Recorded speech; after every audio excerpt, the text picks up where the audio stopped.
आखिर जिस बात का डर था वो ही हुआ। पूरी दुनिया महंगाई की मार झेलने वाली है। पूरी दुनिया में मंदी आने वाली है। इसे कोई नहीं रोक सकता। आप सोच रहे हैं कि जो यूक्रेन और रसिया युद्ध हो रहा है इसका दुष्ट परिणाम केवल रसिया और यूक्रेन पर ही पड़ेगा, तो आप गलत हैं।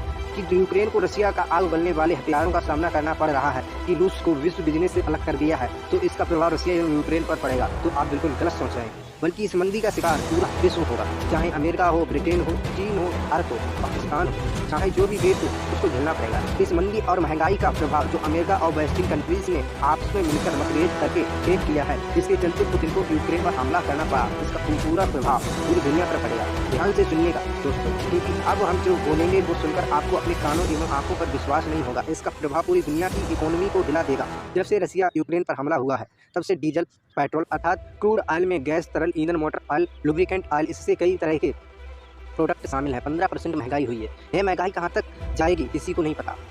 क्रूड ऑयल को रसिया 6.5 मिलियन बैरल प्रतिदिन एक्सपोर्ट करता है। नेचुरल गैस पूरी दुनिया का 17% गैस प्रोटेक्ट करता है। बता दें कि मंगलवार को रूस ने जैसे ही हमले तेज किए वैसे ही तेल की कीमतें तेजी आ गई। कच्चे तेल की कीमत 6.6% बढ़कर $101.87 प्रति बैरल हो गई।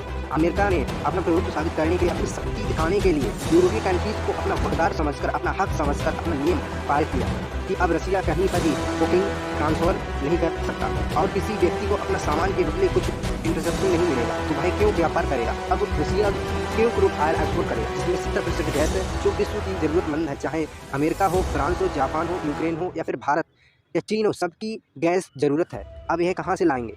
नेचुरल गैस के साथ ही गेहूँ रसिया, यूक्रेन दोनों कंट्रीज मिलकर दुनिया का 29% दोनों देश विश्व की आपूर्ति करते थे।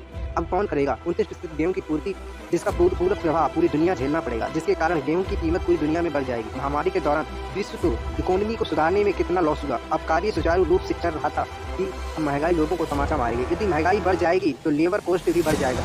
बात अगर फर्टिलाइजर खाद की तरह, तो रसिया पूरी दुनिया का ग्लोबल का 15% नाइट्रोजनीशियस फर्टिलाइजर बनाता है। और साथ ही अब कौन देगा फर्टिलाइजर का 15% का इतना बड़ा फर्टिलाइजर का हिस्सा? विश्व कहाँ से पूर्ति करेगा? रसिया ऐसी ही अनेक महत्वपूर्ण चीज़ों को एक्सपोर्ट करता है। आपको जानकर हैरानी होगी कि खाद्य तेल में दुनिया का 75% एक्सपोर्ट करता है। अब फ्लावर ऑयल यहाँ तक कि ट्रांसपोर्ट भी प्रभावित हुआ है। रसिया बहुत बड़ा देश है, उसके थ्रू कई लोग जाते हैं, उसके समुद्री इलाके से कई सारे जहाज गुजरते हैं जो युद्ध के समय बंद हैं।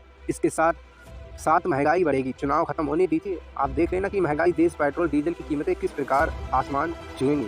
गैस, खाने के तेल, साथ साथ फर्टिलाइजर भी महंगाई होगी।